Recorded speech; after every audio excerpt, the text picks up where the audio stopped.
को वो खवात की तरफ कब जाना है और इलेक्शन कमीशन और दीगर इलेक्टोरल रिफॉर्म्स की कब आना है। दो ही, हमारा कोई ऐसा मुतालबा नहीं है जो खुफिया हमारे जो गुफ्तगू हुई है, जो बाकी हमारे ताकतवर हलके हैं उनको भी हमारा बड़ा वाज़े तौर के ऊपर हमारा एजेंडा पता है। हमारा जो अवाम के सामने जो एजेंडा है वही एजेंडा हमारा ड्राइंग रूम में है। वो दिन गुजर गए, जैसे कल प्राइम मिनिस्टर इमरान खान साहब ने कहा कि जब बंद कमरों में 4-6 लोग बैठ के फ़ैसले कर देते थे, अब फ़ैसले अवाम के पास है और पाकिस्तान तहरीक इंसाफ अपनी हर एजेंडा अवाम से अप्रूव करा के उसके ऊपर इम्प्लीमेंट कराएगी। एजेंडा हमारा बड़ा सिंपल है। नंबर 1, इलेक्शन कमीशन जो है इसको जाना होगा और मैं समझता हूँ कि चीफ़ इलेक्शन कमिश्नर के पास भी चंद दिन ही है, वो ख़ुद फ़ैसला कर लें कि वो ख़ुद जाएंगे या फिर उन्हें भेजने के लिए कोई कार्रवाई जो है वो की जाए। उन्हें ख़ुद चला जाना चाहिए। थोड़ी बहुत अपनी जो इज़्ज़त, तो खैर उन्होंने कोशिश पूरी की है कि ना उनकी कोई इज़्ज़त रह जाए ना इदारे की कोई इज़्ज़त रह जाए, लेकिन फिर भी मैं समझता हूँ उनके पास आखिरी मोहलत है, वो इस्तीफ़ा दे दें और सियासी जमातों को ये मौका दें कि वो नया इलेक्शन कमीशन बना सकें। हम इलेक्शन कमीशन ये नहीं कह रहे कि तहरीक इंसाफ की मर्ज़ी से बनना चाहिए, हम कह रहे हैं जो सियासी कुव्वतें हैं उनको मिल बैठ के नया इलेक्शन कमीशन तश्कील देना चाहिए और जिसके ऊपर तमाम को एतबार। ये तो नहीं हो सकता कि आप मैच में अंपायर हैं और एक टीम कह रही है हमें आपके ऊपर एतबार ही नहीं है, आपको छोड़ के चला जाना चाहिए। सो नंबर 1, और उसके बाद आम इंतखाबात की तारीख़ जो है वो शहबाज शरीफ साहब हमें दें, हम उनके साथ उसके बाद जो है पार्लियामेंट में जाके या बग़ैर हम बातचीत करने को तैयार हैं। जो ही शहबाज शरीफ इंतखाबात का ऐलान करते हैं संजीदा होके हम उनके साथ बातचीत करेंगे। फ्रेमवर्क जो इलेक्शंस का है वो पॉलिटिकल पार्टीज़ ने तय करना है और उस फ्रेमवर्क में सबसे अहम बात यही है कि इलेक्शन कमीशन जो है वो नया कॉन्स्टिट्यूट होना है।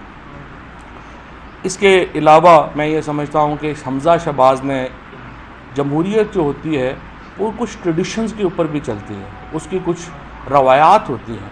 हमज़ा शहबाज को अब तक इस्तीफ़ा दे देना चाहिए था, बजाय इसके कि वो कभी एक जगह के ऊपर कभी दूसरी, कभी एक हेलीकॉप्टर कभी दूसरा हेलीकॉप्टर, इस तरह से आप जमहूरियत को कमज़ोर कर रहे हैं। हमज़ा शहबाज को चाहिए अपने ओहदे से अलहदा हो जाए और परवेज़ इलाही साहब जो हैं उनको इंतज़ाम चलाने दें, बिकॉज़ हमने कल जो है वो तौसीक कर दी है पाकिस्तान तहरीक इंसाफ ने चौधरी परवेज़ इलाही की बतौर वज़ीर आला नॉमिनेशन की, और हम यही चाहते हैं कि उनको अब मौका दिया जाए कि वो पंजाब में इंतज़ाम और इंसराम संभालें। लिहाजा हमज़ा शहबाज को अपने ओहदे से फौरी तौर पे कुछ शर्म करनी चाहिए, इतनी बुरी उनको डिफ़ीट हुई है। ख़ुद मरीम नवाज़ ने आके वो डिफ़ीट जो है वो एक्सेप्ट की है, अहमद मलिक साहब ने वो डिफ़ीट एक्सेप्ट की है।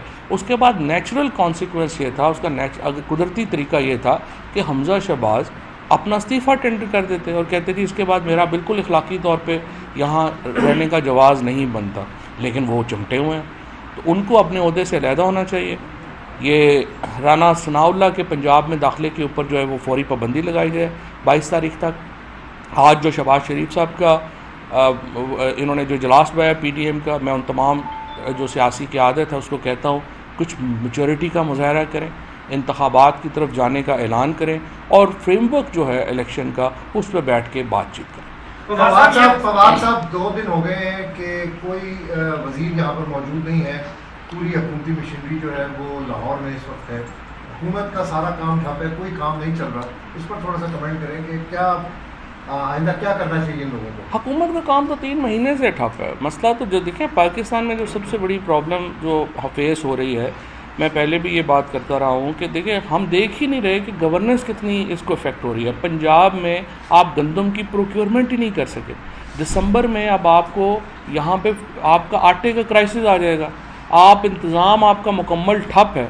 और जाहिर है कि इसमें हम जो अदालतों ने जो फ़ैसले किए उन्होंने जिस तरीके से क्योस क्रिएट किया, अनफॉर्चुनेटली लाहौर हाई कोर्ट ने जिस तरीके से इसको रखा, फिर डिले किया, फिर इलेक्शन कमीशन ने 5 लोगों का किया, इन्होंने इतना कंट्रीब्यूट कर दिया इस क्योस में कि आप समझ ही नहीं आ रही कि आपने उसको जो है वो इस जिन को वापस आप बंद कैसे करेंगे, बिकॉज इतना बड़ा है कि एडमिनिस्ट्रेटिव क्योस जो है वो आपने क्रिएट कर दिया है कि उसको वापस कूजे में बंद करना भी एक अजाब होगा। अच्छा साहब, ये बताइएगा कि आपने सियासी डायलॉग की बात की है, क्या शहबाज शरीफ के साथ इमरान खान अब बैठने को तैयार है? नंबर 1। दूसरा सवाल, जिन XY का जिक्र होता रहा इलेक्शन से पहले, जो PTI की जानब से वो कलमात अदा किए गए, उनका रोल इस पूरे इलेक्शन में, ज़िमनी इलेक्शन में कैसा रहा? क्या वो न्यूट्रल थे या फिर जो X और Y थे वो एक्चुअली Z हो गए, यानी ख़त्म हो गए। तो अब जब नई नतीजा दे सके तो अब उन पर क्या बात करें, जो भी हो गया। देखिए, जहाँ तक आपने अहम सवाल किया, इलेक्शन को जब वो ऐलान करते हैं तो फिर जो फ्रेमवर्क बनाना है इलेक्शन का, जिसमें ख़ुसूसी तौर पे नया इलेक्शन कमीशन की तश्कील शामिल है, उस पर ज़ाहिर है कि हम डायलॉग करेंगे, हम डायलॉग के लिए तैयार हैं और यही तरीका है आगे बढ़ने का। लेकिन जब आप एक गैर संजीदा लोग, ये मरियम औरंगज़ेब टाइप लोग जिन्होंने ज़िंदगी में ना कभी खुद कभी काउंसलर नहीं इलेक्ट हुए, वो बयान देते हैं ऐसे जैसे पता नहीं कितने बड़े वो जो हैं वो सियासत के ठेकेदार हैं। या अभी राना सनाउल्लाह के कल की ज़रा ज़ुबान चेक करें। राना साहब की ज़िंदगी में सिर्फ 2 ही फेजेज़ हैं, या वो वज़ीर होते हैं या वो जेल में कुट खा रहे होते हैं। तीसरी फेज़ ही नहीं उनकी ज़िंदगी में। तो उनको मैंने पहले भी ये कहा था कि आप मेहरबानी करें, अपनी ज़िंदगी से बंदा कुछ सीखता है। जब वज़ीर होता है तो ये नहीं होता कि आपके जो है वो डंडा ही ना निकले आपकी गर्दन से। इंसान के बच्चों की तरह बात किया करें, आराम से रहा करें, ताकि बाद में अब जब ये उतर जाएंगे ये हफ्ता भी नहीं ठहर सकते। अभी ये हुकूमत जो है ये सिर्फ इसलिए कायम है कि हम इन्हें मौका दे रहे हैं कि आप फैसला कर रहे हैं इलेक्शंस कब कराने हैं। हम स्पेस देना चाहते हैं, हम पॉलिटिकल पार्टीज़ को दीवार से नहीं लगा रहे, हम स्पेस देना चाहते हैं कि एक अच्छे माहौल में इलेक्शंस जो हैं वो हो और एक फ्रेमवर्क तय हो। वरना तो देखें, हम कल प्रेसिडेंट साहब से रिक्वेस्ट करें, प्रेसिडेंट साहब को पाकिस्तान की सबसे बड़ी सियासी जमात ये रिक्वेस्ट करे कि जी आप शहबाज शरीफ साहब को कहें कि एतमाद का वोट लें। 172 बंदे इन्होंने ऐवान में पेश करने हैं।